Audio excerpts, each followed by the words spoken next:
Muy buenas noches con todos. Muchas gracias, Mariluz, por la invitación a brindar este seminario sobre los metales críticos y su rol en el proceso de transición energética global. Esto es parte de una línea de investigación que venimos desarrollando en la Escuela de Posgrado GEDES, con el objeto, ¿no?, de investigar la evolución de estos metales importantes que son claves para el proceso de transición energética. Vamos a empezar este seminario explicando un poco el contexto en el cual nos encontramos, y le va a ir mostrando un poco también cómo estamos trabajando en esta línea de investigación, y varios de estos contenidos también los discutimos en el programa de maestría en gestión minera que ha presentado la profesora Mariluz. Para poner en contexto la situación de los mercados de los metales críticos, voy a empezar explicando qué cosa es el cambio climático y qué tendencias estamos teniendo en este momento. El cambio climático es un fenómeno que viene afectando a todo el planeta, y tiene que ver con los cambios a largo plazo en las temperaturas y los diferentes patrones climáticos que se observan en diferentes partes del mundo. Los cambios climáticos han ocurrido a lo largo de la historia del planeta, ¿no? Aunque desde el siglo XIX, ¿no? Las Naciones Unidas reconoce que las actividades humanas han venido acelerando, impulsando un proceso de cambio climático debido a la quema de los combustibles fósiles, ¿no? Estos combustibles fósiles generan gases de efecto invernadero que a la postre provocan el aumento de las temperaturas debido a que los gases de efecto invernadero retienen el calor del sol. Los principales gases de efecto invernadero que están provocando ahorita el cambio climático son el dióxido de carbono y el metano, y hay diferentes sectores que son los principales generadores de estos gases, principalmente la industria, el transporte, la agricultura, el cambio de uso de suelos. Es parte de todo lo que hemos tenido en los diferentes procesos de revoluciones industriales en los últimos 200 años. Entonces, se reconoce el cambio climático como un factor que está generando abruptas modificaciones en las condiciones del clima. Y justamente para combatir el cambio climático se han aprobado diferentes protocolos y convenios y convenciones, ¿no? Por ejemplo, se firmó el tratado o la Convención Marco de las Naciones Unidas en el año 92, que establece pues el marco jurídico para lo que es la regulación de las emisiones de gases de efecto invernadero. Derivado de esta convención marco, se dio el protocolo de Kioto en el año 97, que fue un tratado vinculante para aquellos países que decidieron suscribir este protocolo, y se establecieron cuotas de emisiones de gases de efecto invernadero y mecanismo de desarrollo limpio, ¿no? Aunque lamentablemente el protocolo de Kioto no pudo tener los resultados esperados en su diseño, porque países como Estados Unidos, China y Rusia no se adhirieron al protocolo. El Acuerdo de París, que es el último tratado climático, establece políticas a nivel global para contener el aumento de la temperatura por encima de los 2 grados promedio en los niveles preindustriales, ¿no?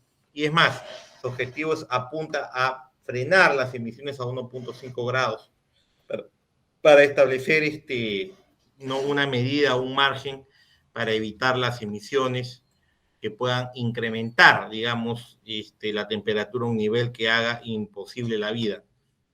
El Acuerdo de París, ¿no?, se firmó en la Convención de las Partes, el COP21, allá por el año 2015, y ha sido adoptado por 196 países, ¿no? La meta es establecer un máximo de 1.5 grados, ¿no? Esa es la nueva meta que tenemos.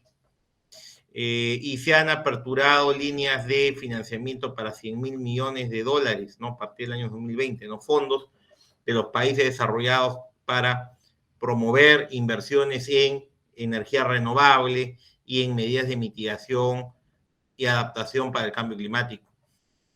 También, ¿no?, hay un marco tecnológico que promueve establecer mecanismos de resiliencia ante los impactos del cambio climático, y un proceso de transferencia tecnológica, ¿no?, y metas para reducir los gases de efecto invernadero derivados de la quema de combustibles fósiles, ¿no? Entonces, digamos que este es el último marco que tenemos actualmente y que establece la regulación para el cambio climático, ¿no?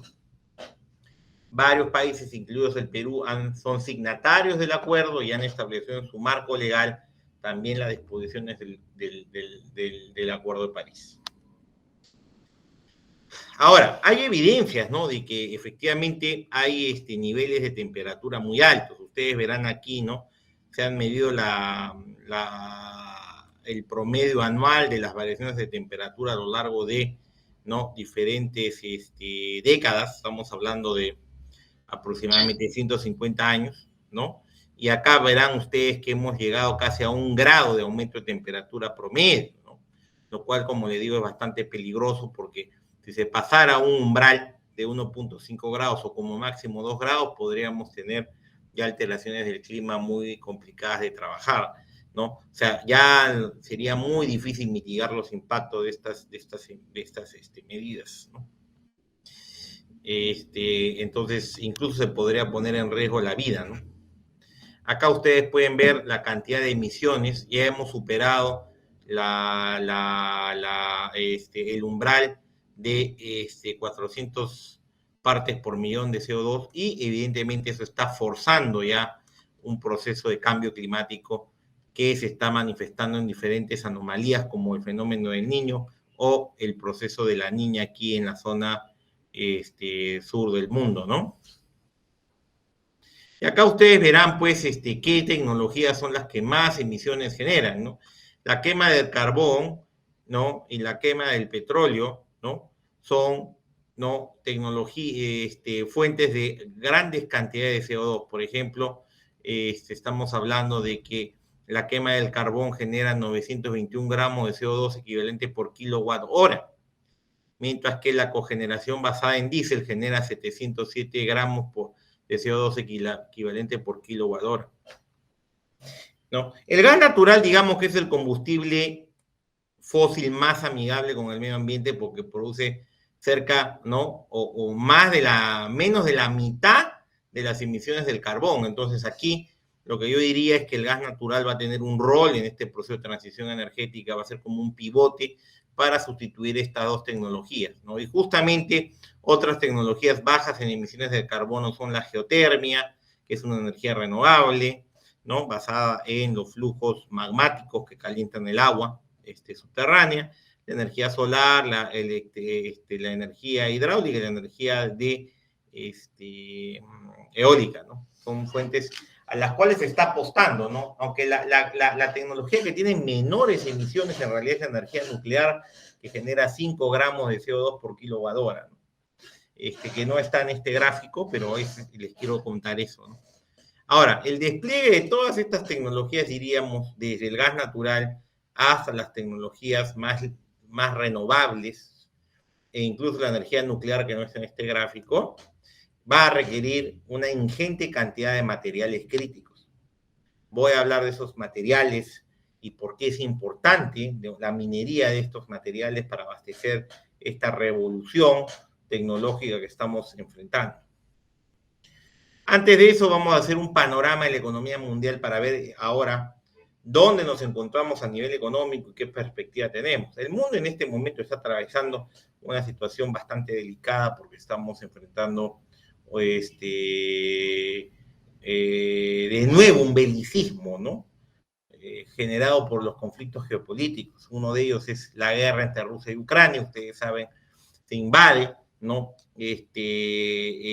Rusia invade Ucrania con el objeto de anexionarse una serie de territorios y estamos en una guerra que no termina, ¿no? Es más, ¿no?, los ucranianos han podido repeler la invasión, pero Rusia está todavía manteniendo territorio ucraniano reconocido internacionalmente bajo su posición y hay una escaramuza bien tremenda ahí, ¿no?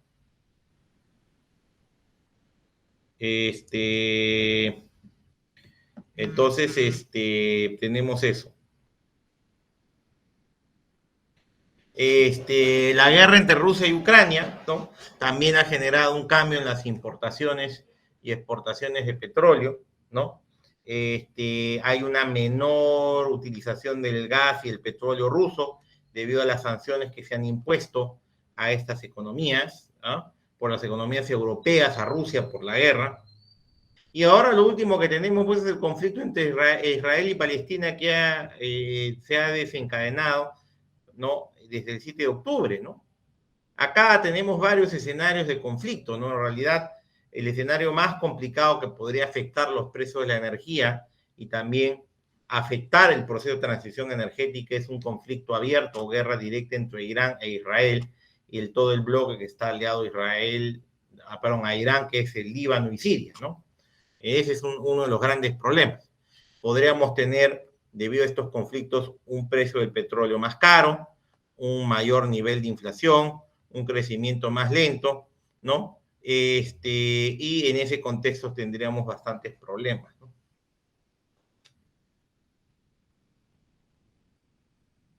El impacto económico del conflicto entre Palestina y Israel, ustedes lo pueden ver aquí. Tenemos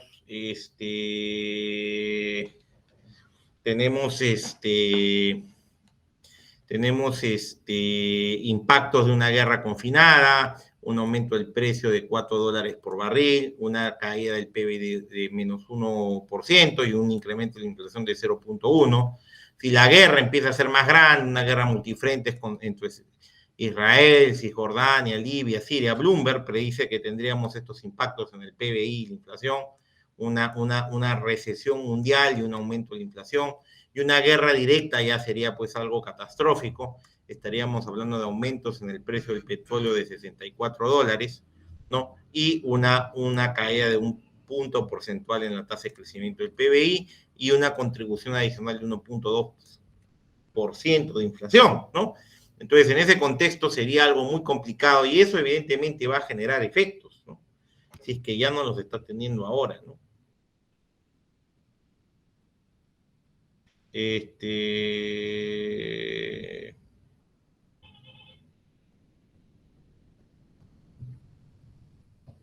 Actualización en este contexto de las perspectivas de la economía mundial. Ustedes ven aquí, digamos, cómo está el crecimiento de la economía mundial. Realmente varios países se encuentran en problemas, ¿no? Latinoamérica en un crecimiento muy lento, de 1.19% proyectado. En el caso del Perú estamos en un proceso de recesión en este momento, no es algo muy alentador, la verdad, y un crecimiento mundial ralentizado a nivel del mundo, ¿no? Solamente la zona de Asia emergente y en desarrollo es la que podría crecer, la zona de Oriente Medio estaría recesada, ¿no? Con un crecimiento lento, y la zona europea está impactada por el tema de la guerra.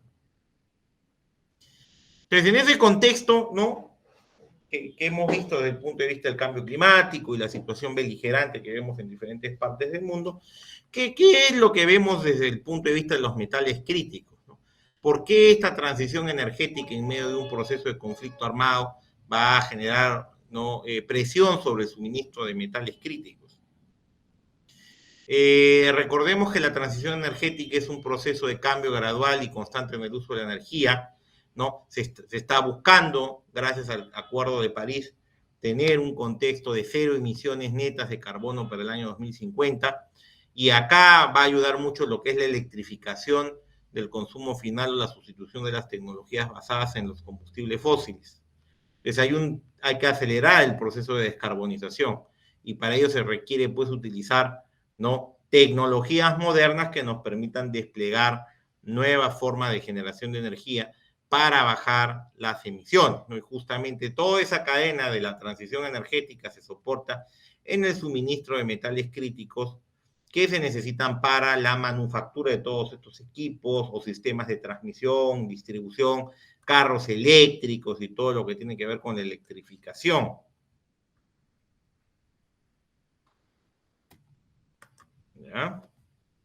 Y esto es un poco lo que yo veo, ¿no? O sea, en realidad estamos como dice la revista The Economist, en el fin de la era del petróleo. Estamos en un proceso de transición en donde el gas natural, ¿no? Esto viene del gas natural, ¿no? Va a permitirnos transicionar desde el petróleo hacia fuentes de energía, especialmente las nuevas tecnologías de fisión de quinta generación o de fusión nuclear, ¿no? Que digamos serían las fuentes más confiables y más limpias, ¿no? Hay mucha inversión en lo que es tecnología nuclear en este momento, grandes inversores como Bill Gates, ¿no? Elon Musk, están invirtiendo miles de millones de dólares de sus fondos de inversión en estas tecnologías, pero todavía no vamos a ver ese despliegue en los próximos 15 años, diría yo, ¿no? Entonces estamos hablando de que en ese proceso de transición tienen que entrar la energía renovable no convencional. Y justamente eso es lo que prevé un poco, ¿no? British Petroleum en su último reporte, en su perspectiva del año 2023 ve, ¿no? De que si este es el consumo, esto me dio un exajoules para el año 2019, y acá están las fuentes de consumo de energía, hidrógeno, que sería pues las diferentes fuentes de hidrógeno, verde, azul, gris, la electricidad, el carbón, el natural y el petróleo, ellos no son tan ahora muy proclives a ver una disminución de este tipo, ¿no? Porque eso implicaría reducir el consumo de energía, ¿no? Un escenario de aceleración en la transición energética o este escenario ideal para el alcance de cero emisiones netas, entonces esto nos llevaría a un nuevo momentum, ¿me entienden? ¿No? ¿Qué significa nuevo momentum? Una revisión de las proyecciones en donde todavía vamos a tener cierto componente fósil, pero va a haber ya una electrificación mucho más fuerte. Y este es el escenario que para mí, el nuevo momentum, sería el escenario más válido, ¿no? El escenario más válido para considerar la transición energética, ¿no? Justamente acá se ve pues de que, ¿no? La demanda de hidrocarburos en países como China o India, acá ustedes pueden ver las proyecciones del consumo de hidrocarburos y gas natural, van a caer, ¿no? Como porcentaje de todo el consumo energético de las principales economías en desarrollo, ¿no? Y eso va a tomar su pico entre los años 30 y 40. Entonces tiene que haber una sustitución de fuentes energéticas. Acá justamente la propia OPEC, que es la Organización de Países Exportadores de Petróleo, ¿no? También establece de que va a haber que va a haber una contracción en el consumo o una desaceleración en el consumo de petróleo, una también desaceleración y una caída en el consumo de carbón, pero un aumento en el gas natural y un aumento en las otras fuentes renovables y la energía nuclear, ¿no? Entonces, estamos en un proceso que para el año 2045 tendríamos ya, digamos, un cambio en la matriz energética hacia tecnologías de generación de energía o de la electrificación de las economías que van a requerir un montón de materiales. Incluso también se proyecta que la energía nuclear se duplique para el año 2050, ¿no? Y todas estas centrales, todos estos equipos, ¿no? Que se necesitan para generar energía, requieren, ¿no? Materiales críticos que están aquí, ¿no? Por eso, como yo le decía, la descarbonización de la economía mundial vía los autos eléctricos, la consecuente electrificación global de los sistemas de transporte y productivos van a requerir una gran cantidad de metales críticos. Y entre esos metales críticos tenemos el cobre y el aluminio. Nosotros como Perú producimos bastante cobre, ¿no? El litio para la producción de sistemas de almacenamiento y baterías, todo lo que tiene que ver con tierras raras, ¿no? Neodimio, praseodimio, cesio, todos esos elementos que están en el grupo de los lantánidos de la tabla periódica se necesitan para la producción de magnetos y una serie de equipamientos. El cobalto es importante para la producción de baterías, pero también para el fortalecimiento de ciertos materiales. Y el níquel, que desempeña un papel clave en las composiciones químicas de las baterías de iones de litio y también es clave para poder establecer, ¿no? Diferentes aleaciones. Entonces, todos estos metales en realidad van a ser claves. Yo me voy a concentrar en el cobre, el litio, el cobalto y el níquel, ¿no? De eso voy a hablar. Ustedes verán aquí, ¿no? Cómo estos metales críticos y tecnológicos permiten sustentar diferentes tecnologías de generación eléctrica, ¿no? Por ejemplo, se usa mucho cobre en los paneles solares, también en los sistemas de generación eólica, ¿no? Energía, los sistemas de transmisión y distribución, baterías, ustedes puedan ver ahí, el cobalto también tiene importancia en las baterías, el níquel, ¿no? Tiene también para lo que son aleaciones, ¿no? La producción de energía eólica, el litio, en fin, las tierras raras o rare earths, acá está resumido, el cromo, el zinc, ¿no? El aluminio y los metales del grupo del platino. ¿no? Todo eso es bien importante, ¿no? Entonces, la tecnología necesita ser alimentada por estos materiales. Si no tienes disponibilidad o control de estos materiales, no vas a poder estar dentro del proceso de transición energética, ¿se dan cuenta? Entonces, el Perú, ¿a dónde debe apuntar? El Perú tiene ventajas en lo que es el cobre, ¿no? Y tenemos recursos de litio que se están explorando. Entonces, yo diría que ahí estaría nuestras ventajas, ¿no? Se dice también pues que hay tierras raras, ¿no? En los metales acá, en las minas polimetálicas, habría que ver cómo producir esas tierras raras también, ¿no? Eso también podría ser. Bueno, ustedes verán acá la revolución del transporte, los carros eléctricos ya son una realidad, ¿no? Y la economía del carro eléctrico está desarrollándose a nivel mundial, ¿no? Y ustedes verán aquí cuáles son las proyecciones de ventas para autos eléctricos para el año 2022. Ya se había visto, ¿no? Que en lo que son carros de pasajeros ya se estaba vendiendo en los Estados Unidos 14% de vehículos. Perdón, esto es a nivel mundial, ya 14% de las ventas de vehículos ya están teniendo participación en las ventas del año 2022, ¿no? En lo que son vans y camiones 3%, en lo que tienen que ver con buses 38% y así. Está entrando el carro eléctrico ya de una manera más importante. Y ustedes verán aquí las ventas, ¿no? Globales de autos eléctricos, estamos proyectando siendo el 2022 con 10.25 millones de vehículos, vamos a ir para el 2028 a 17 millones de vehículos. Ustedes verán acá cuánto necesita pues un automóvil eléctrico de estas tierras raras, ¿no? Por ejemplo, un auto eléctrico requiere 20 kilos de cobre, ¿no? 52 kilos de grafito, 35 kilos de aluminio, 29 kilos de níquel, ¿no? De litio, estamos hablando de unos 3.6 kilos, y en fin, ¿no? Ustedes verán ahí que el carro eléctrico requiere una gran cantidad de material. Y en ese sentido, todos estos materiales se necesitan para, digamos, la electromovilidad, ¿no? Y ustedes verán aquí la lista de metales críticos que tiene el Departamento de Energía de los Estados Unidos. La transición energética impulsará la demanda de estos materiales generando presiones a las fuentes productoras y estrés en las cadenas de suministro, ¿no? Entonces acá tenemos, ¿no? Tenemos aquí uranio, ¿no? ¿No? Cobre, ¿no? Es casi crítico, ¿no? Silicio, metal, ¿no? Perdón, aleaciones de acero, y ustedes verán aquí todos los que ya son bastante críticos, ¿no? Litio, níquel, cobalto, paladio, platinio, ¿no? Manganeso, terbio, estas son las tierras raras, en fin, ahí ustedes pueden ver, ¿no? Realmente, pues, ¿no? A dónde estamos caminando y a dónde debería apuntar la minería, ¿no? Y las políticas de los países que tienen estos metales para explotarlos, ¿no? Entonces, los avances tecnológicos apuntan a que estén próximos cambios radicales en la economía y en el patrón de consumo de energía. Se están dando descubrimientos disruptivos que tienen la finalidad de aumentar la productividad energética y la reducción del CO2. Todas estas innovaciones van a tener impacto en la demanda de los metales críticos, las baterías, los vehículos eléctricos, los sistemas de almacenamiento, en fin, ¿no?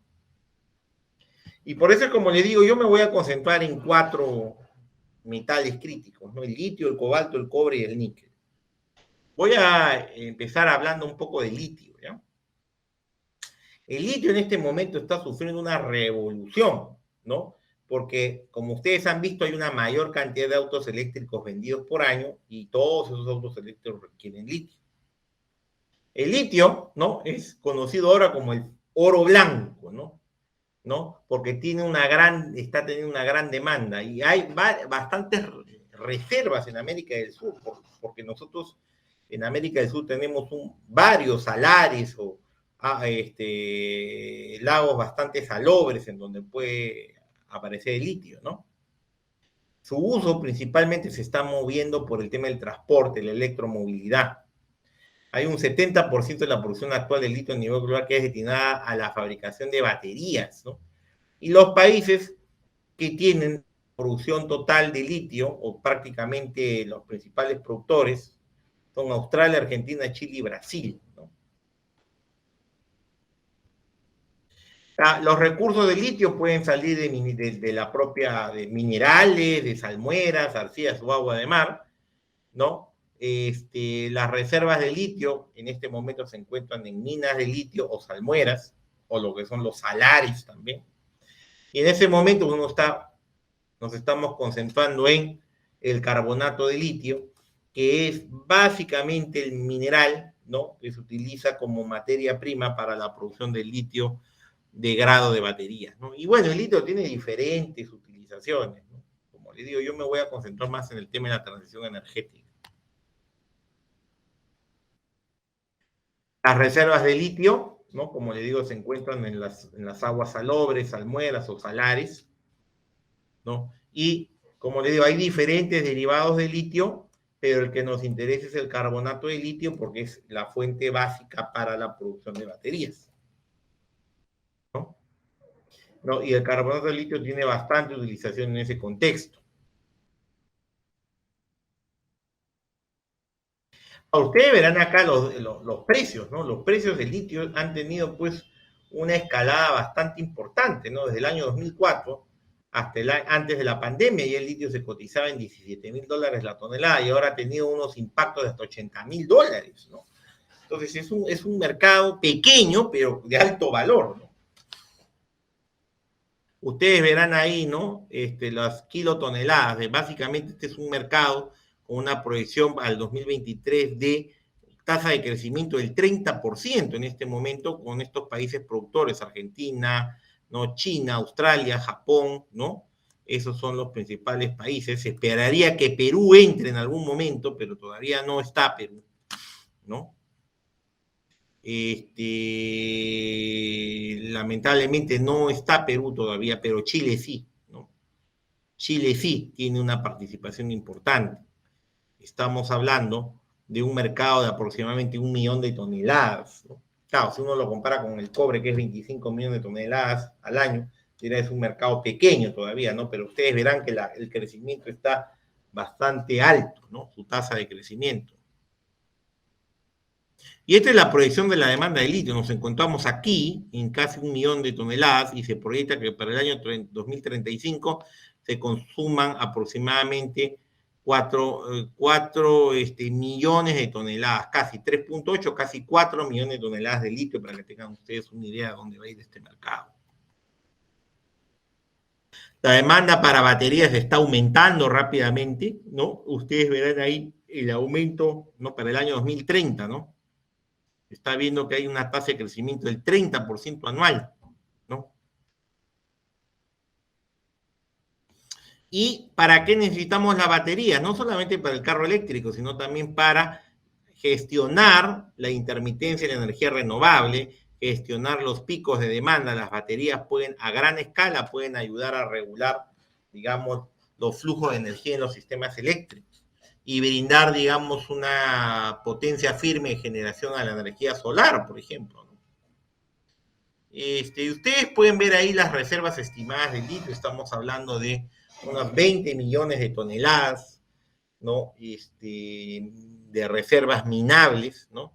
Chile es el principal país con reservas con el 35,8% de las reservas. Estamos hablando de unas 9 millones de toneladas, seguido por Australia con 6,2 millones de toneladas y 23,8% de la cuota. Perú no aparece porque no hemos certificado reservas de litio todavía.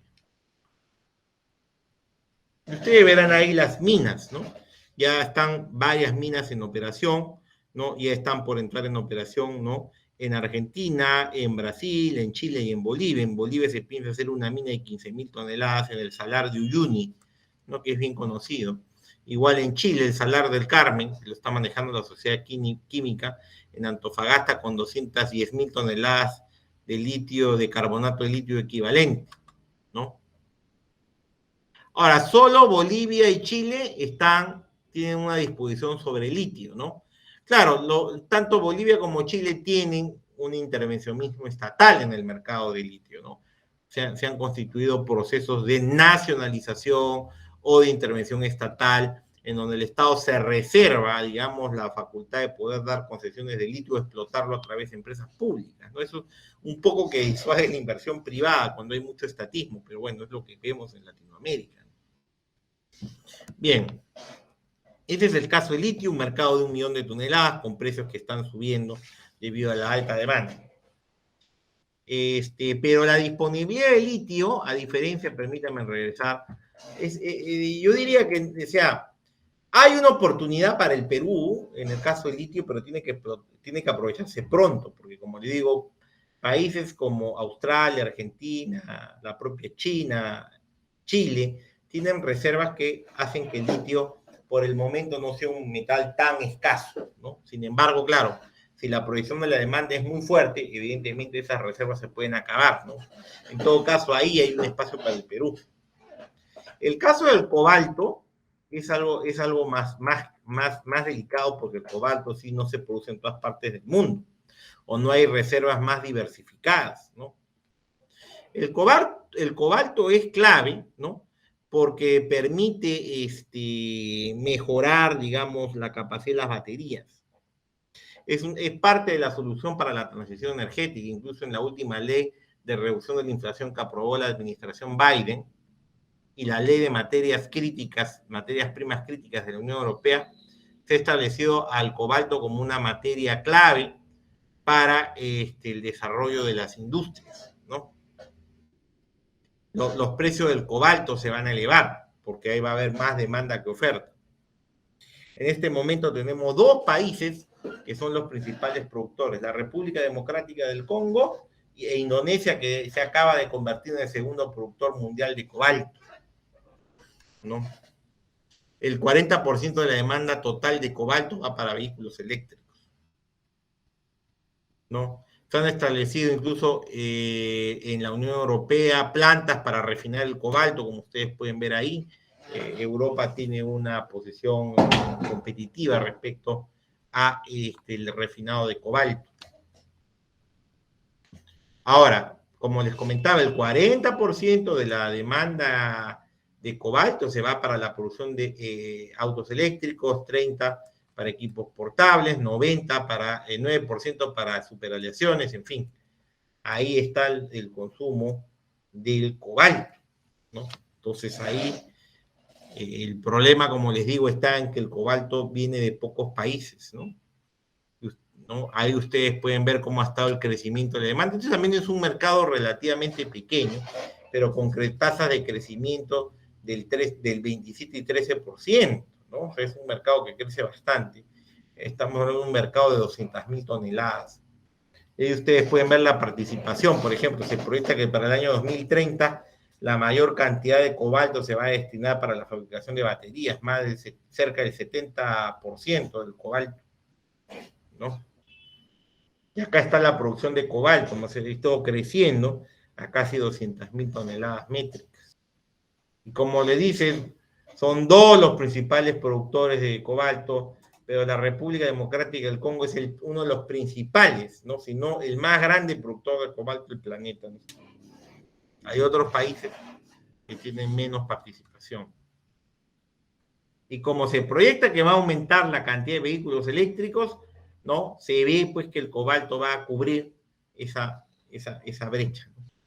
Bien, ahora voy a hacer una breve revisión del caso del cobre. Varios de ustedes seguro, ¿no? Varios de ustedes seguro conocen este mercado, porque el Perú es el segundo productor mundial de cobre, aunque estamos cerca de que la República Democrática del Congo también nos supere, no estamos ahí peleando tas con tas en la producción de cobre, ¿no? Bueno, el cobre es uno de los metales con mejor conductividad que tenemos. Una central de generación de fuente térmica requiere 1 tonelada de cobre, pero una fuente solar o eólica puede requerir entre 3 a 5 toneladas de cobre. Entonces, la transición energética de energías renovables no convencionales es más intensa en el uso del cobre. Un auto convencional consume 23 kilos de cobre, mientras que un carro eléctrico puede llegar hasta 4 veces esa cantidad de cobre. Entonces, el cobre es clave para la transición energética y el Perú tiene una gran ventaja. Acá ustedes pueden ver la producción de cobre para lo que son tecnologías renovables. El cobre se destina, ahora casi 6 millones de toneladas de cobre se va para las nuevas tecnologías de la transición energética. Pues se proyecta que para el año 2030, esto va a subir a 12 millones de toneladas. Entonces ahí imagínense la gran oportunidad que tiene nuestro país si se pusieran en operación más minas de cobre, ¿no? Se aprovecharía ese boom. Y el precio del cobre ha tenido valores espectaculares, ¿no? Entre el año 2021 y 2023, el cobre superó su nivel de equilibrio previo a la pandemia de $2.50 y ahora está llegado a pico de casi $5 la libra y ahora está en 3.62. Y ustedes pueden ver ahí, ¿no? La producción de cobre son casi, ¿no? Estamos hablando de unas, 25 millones de toneladas, crecimientos más lentos, un mercado más consolidado de 3% anual, pero los países, ¿no? Como les digo, que nos están compitiendo son ahí Chile es el principal productor de cobre y el Perú es el segundo principal productor, pero la República Democrática del Congo, que es en morado, ya está con la mina Kamoa-Kakula en la República Democrática del Congo, está llegando a ser el segundo. Se espera que en el 2024-2025, si no hacemos nada, nos supere. Ahora, es un mercado que está sujeto a bastantes problemas porque la escasez de agua, los conflictos sociales en todas partes del mundo donde se opera el cobre, podría generar que la oferta sea insuficiente para cubrir la demanda. Bueno, como le decía, Chile es el principal productor con 5.2 millones de toneladas, aunque Chile está teniendo bastantes problemas de acceso a la energía y agua para la producción de cobre.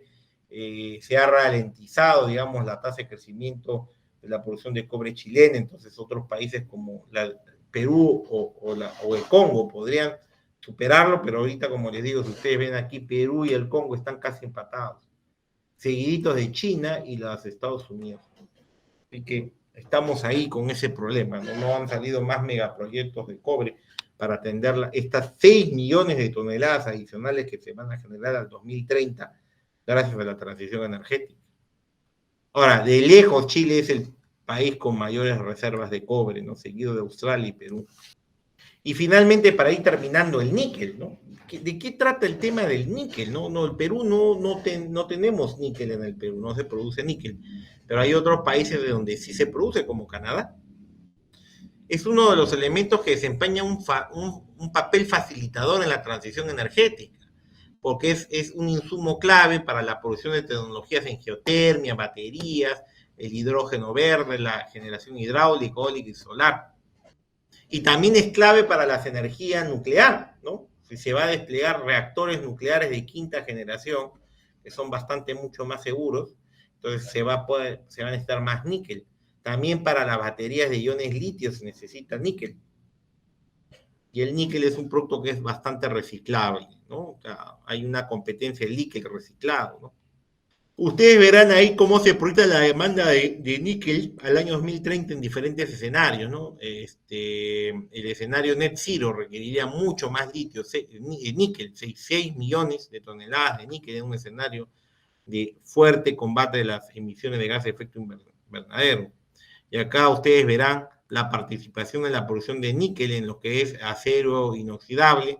Eso va a cambiar en el año 2040 con la producción de baterías. Y el precio del níquel es un mercado de alta varianza, ¿no? También tuvo un pico extraordinario en el año 2022 con $50.000 a tonelada y eso ha caído a 17.000 millones, que es más o menos su valor de 17.000 dólares a tonelada, que es su valor de equilibrio.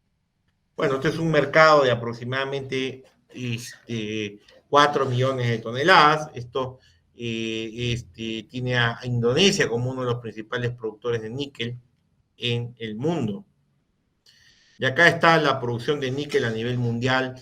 Canadá, Estados Unidos, Cuba, Brasil, Indonesia, ahí están los principales participantes del mercado.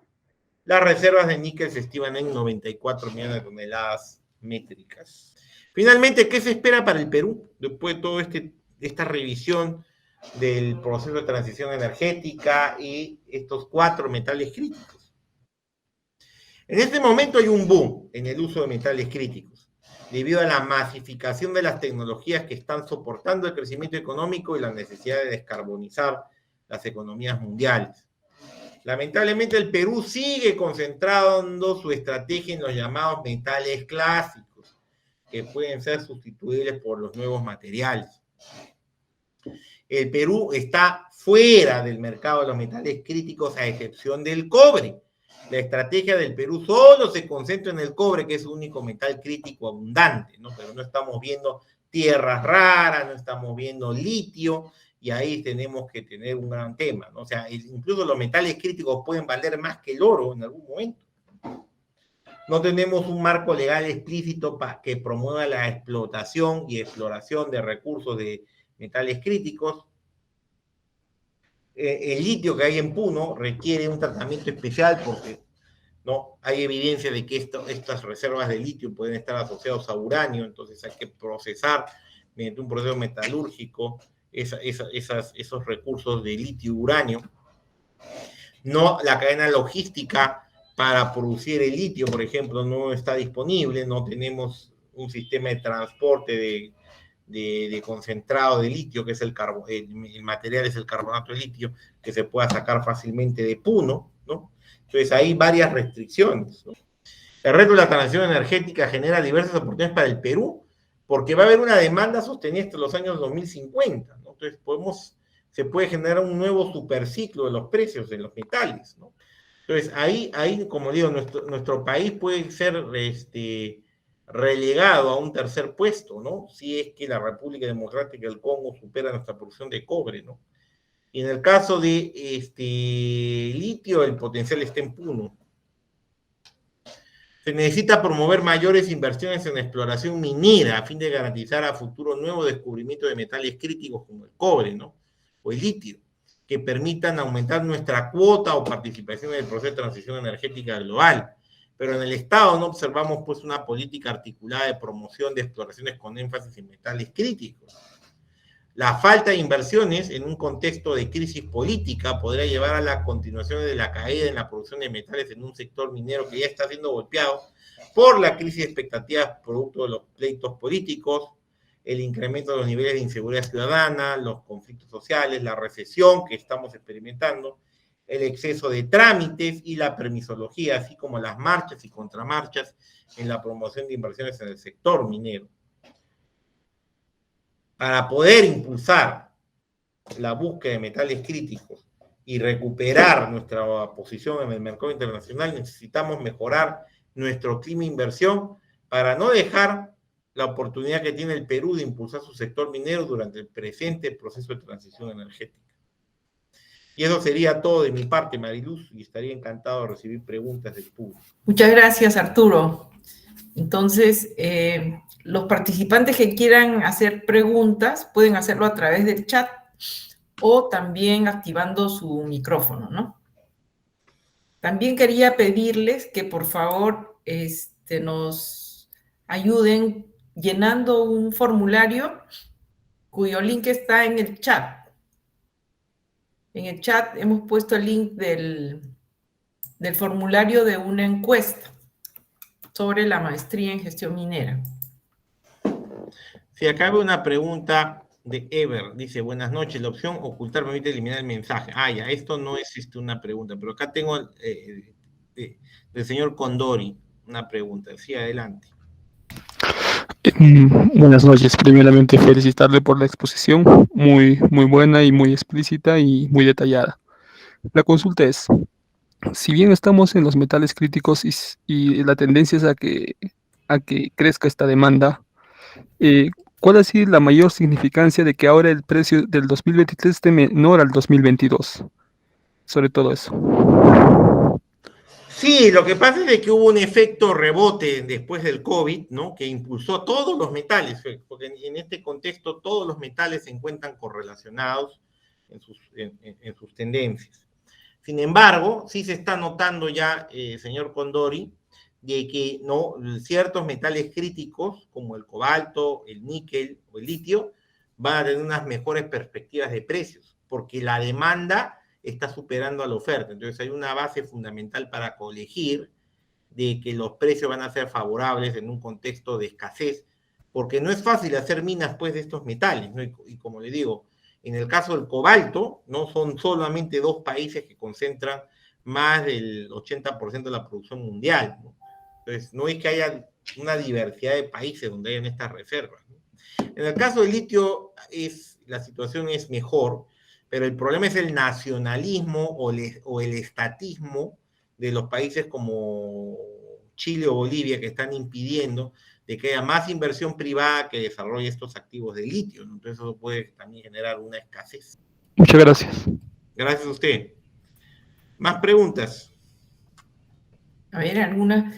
Arturo, yo tengo una pregunta. ¿Y Sí. el nivel de desarrollo potencial de litio? O sea, ¿qué tanto litio tiene el país en comparación con los principales productores, ¿no? O sea, Mira, el Perú todavía no tiene certificadas reservas de litio, ¿no? Como sí lo tiene Chile, ¿no? Chile en este momento tiene más de 9 millones de toneladas de reservas de litio que pueden ser extraídas, pero el Perú todavía está en fase de exploración, ¿no?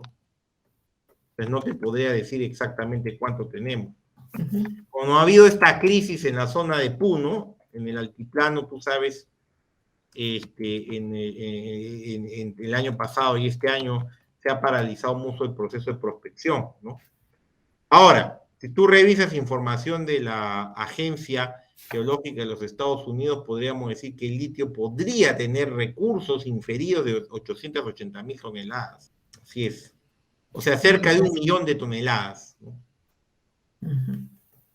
O sea, el Perú está dentro del triángulo de litio, ¿no? Porque tenemos a Bolivia, Argentina y Chile que cierran un triángulo en donde esa zona albergaba antes pues un mar interior muy grande, ya han quedado como vestigio de ese mar varios salares, ¿no? Siendo el salar de Uyuni uno de los más importantes y el lago Titicaca ha quedado como un vestigio de lo que era ese mar interior. Evidentemente hay mucha agua, hay muchas salinas, ¿no? Y ahí es donde está el litio. Entonces, más o menos el Perú podría tener cerca de 1 millón de toneladas de recursos. Sin embargo, se necesita pues exploración para poder confirmar esas reservas, ¿no? La gracias. señorita Lina Franco. Sí, ha levantado la mano. Adelante, Lina. Buenas noches. Bueno.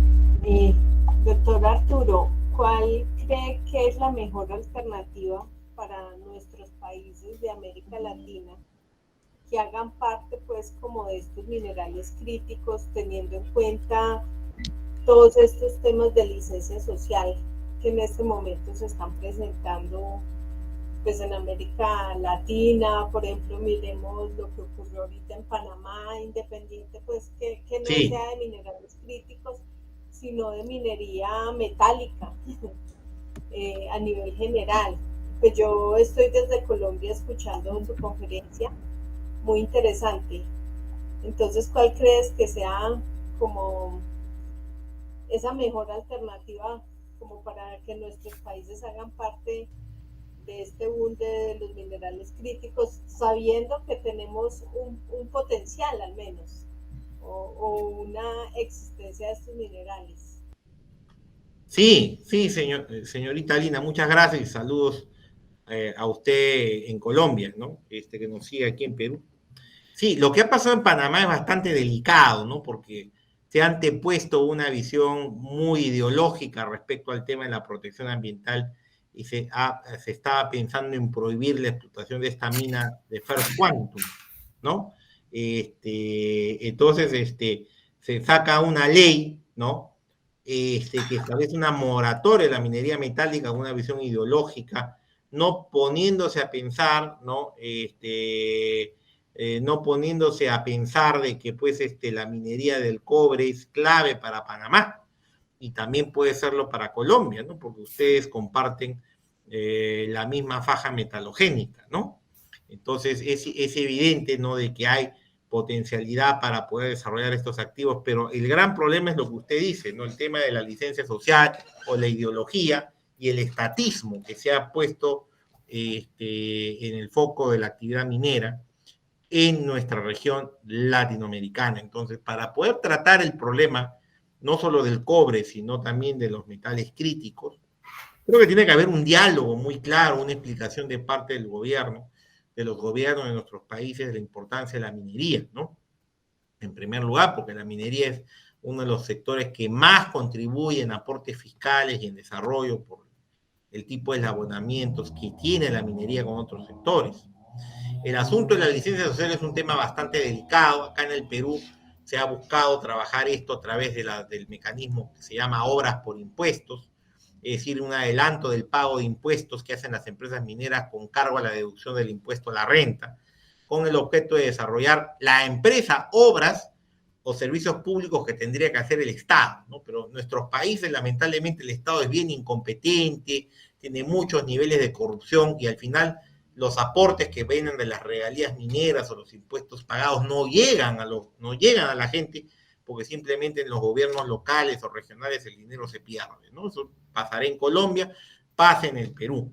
Entonces las empresas mineras han optado por un mecanismo directo de intervención y yo creo que ese es un primer punto. El otro es el diálogo, establecer mesas de trabajo para poder constituir fondos sociales que permitan que los recursos de la minería lleguen más directamente a la población y poder tener una paz social, ¿no?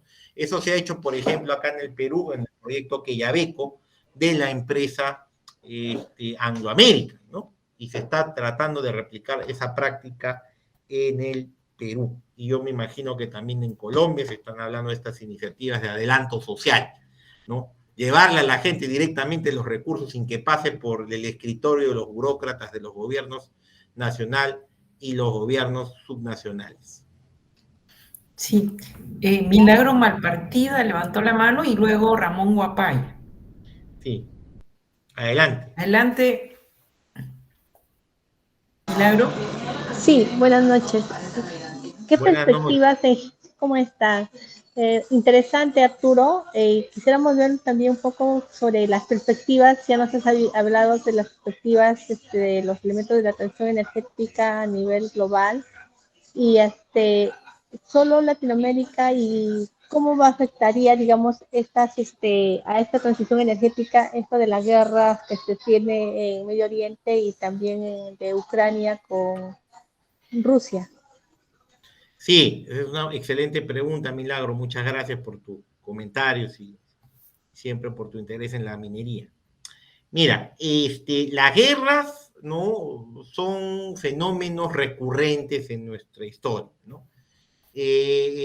Uno tenía la esperanza que aunque yo he sido más escéptico por mi propia formación en ciencias sociales, ¿no? He tenido que ver muchos temas de ciencia política y evaluación, ¿no?, de los contextos económicos a nivel histórico en el mundo.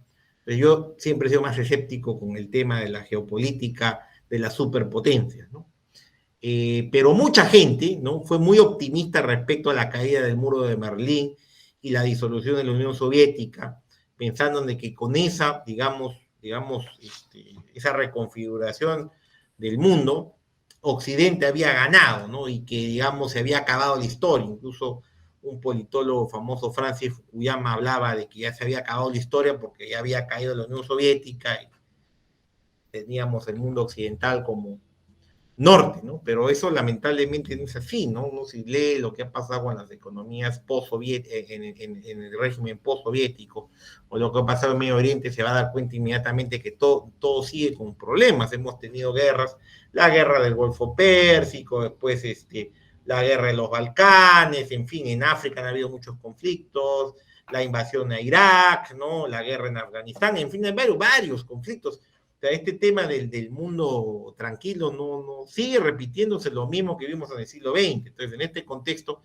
ya, ¿no?, el conflicto entre Ucrania y Rusia y el conflicto en Medio Oriente ahorita pueden ser, digamos, la antesala de un conflicto mayor a gran escala, ¿no?, como ya ocurrió en el siglo XX. Entonces, eso desde mi punto de vista, si esto escala a otras regiones o se vuelve mundial, una guerra mundial, no esperemos que no sea nuclear, ¿no? Porque ahí acabaría toda nuestra vida, ¿no? Pero ustedes están viendo que nadie está queriendo usar la bomba atómica. Entonces son guerras, escaramuzas de alta intensidad, ¿no? Que podrían empezar a diseminarse. Esa es la opinión de algunos politólogos. Pero eso lo que va a hacer es retrasar la transición energética, porque la guerra no se mueve con energía renovable. La guerra requiere harta cantidad de combustible fósil, porque tú tienes que mover tanques, mover barcos, submarinos, ¿no? Equipo de guerra mecanizada que requiere mucho combustible fósil. Entonces, el petróleo y el gas natural van a estar dando vueltas. Yo creo que las guerras que se van a dar en esta década van a patear unos 10 años más el proceso de transición energética, ¿no? Es muy probablemente que eso ocurra. Las guerras no funcionan con energía renovable, no convencional. Un generador eólico no mueve tanques, ¿te das cuenta? No mueve camiones, no mueve barcos. Necesitas energía fósil, ¿no? Principalmente. Entonces yo pienso que la transición energética ya está retrasada. Por eso es que yo concuerdo con British Petroleum en su evaluación que ha hecho este año 2023, de que tenemos un nuevo momento, un escenario en donde todavía vamos a tener participación de combustibles fósiles en la matriz energética. Sin embargo, eso no quita de que la electrificación va a seguir avanzando, ya son procesos que se han desencadenado, carro eléctrico, buses eléctricos, ¿no?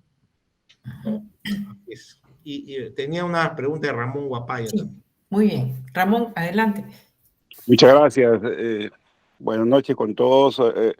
Arturo, felicitaciones realmente por la exposición muy documentada, llena de información valiosa para, no solamente para los que participamos en esto, yo creo que esto se debe difundir mucho más, dado que todavía nuestros gobernantes no toman conciencia de la importancia de la inversión minera, pero también de el tiempo que tiene que madurar una inversión minera en todos sus aspectos, ¿no?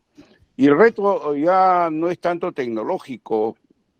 Alguna vez escuché a un grupo de inversores americanos, me decían que ellos no venían a buscar pues más tecnología acá, ¿no?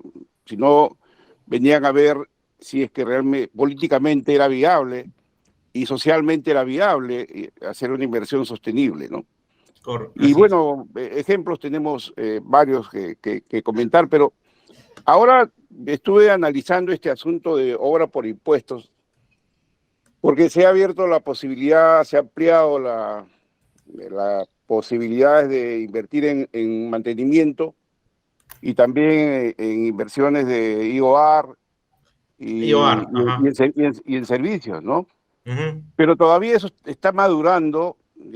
Tengo posiblemente una reunión la próxima semana con Proinversión sobre este tema, pero ¿cómo ves el potencial de esta nueva oportunidad que existe para que se amplíe las posibilidades de que las empresas mineras algunas están trabajando muy intensamente con este mecanismo para buscar la licencia social,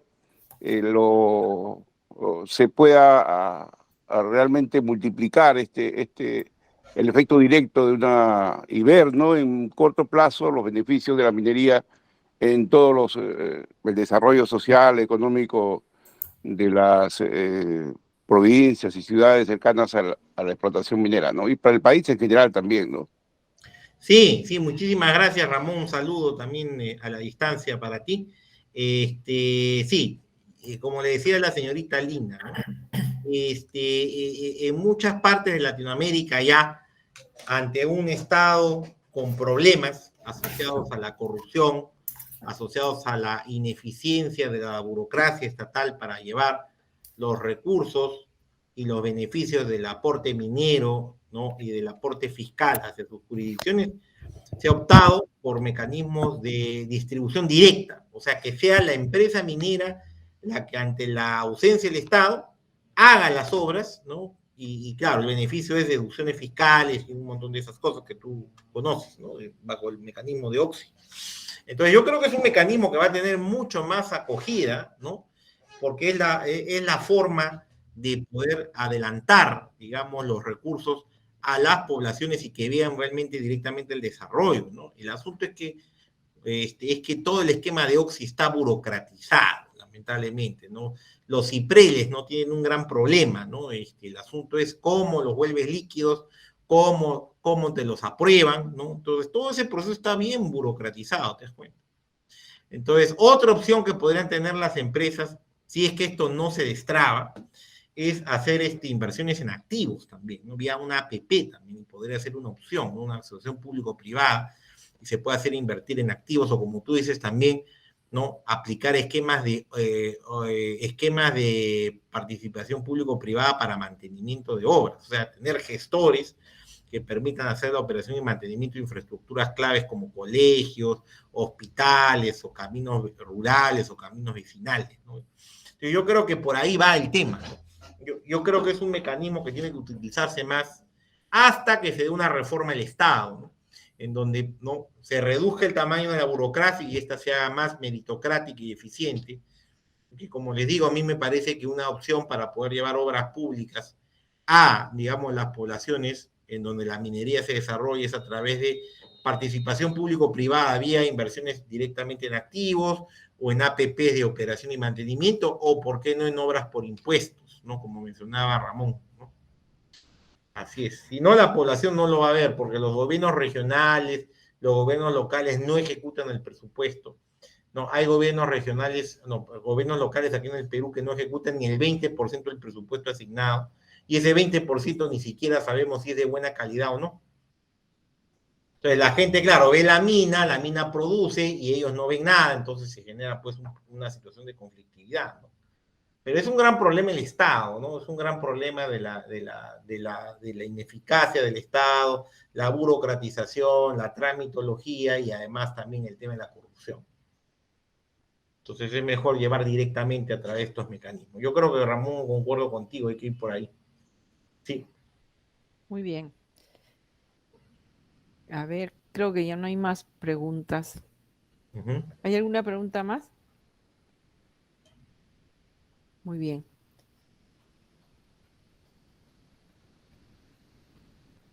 Muy bien. Muchas gracias, Arturo. Y más bien quería pedirle a los participantes que por favor llenen la encuesta. Muchas gracias a todos por su participación en esta charla, especialmente a Arturo Vázquez, que ha hecho una charla muy didáctica, ¿no? Para tener una idea general de estos metales críticos y su rol en la transición energética, que es un tema, todos los temas de energía nos interesan a todos los ingenieros, me parece, porque afectan no solo el desarrollo de la industria, de las industrias, sino en general la actividad de todo el mundo, ¿no? Así es, así es. Espero que haya sido de su interés la charla.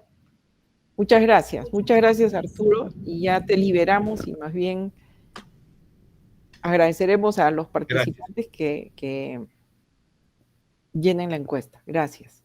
Gracias a ustedes y será conmigo hasta otra oportunidad. Hasta luego, buenas noches. Muchas gracias, Arturo. Gracias.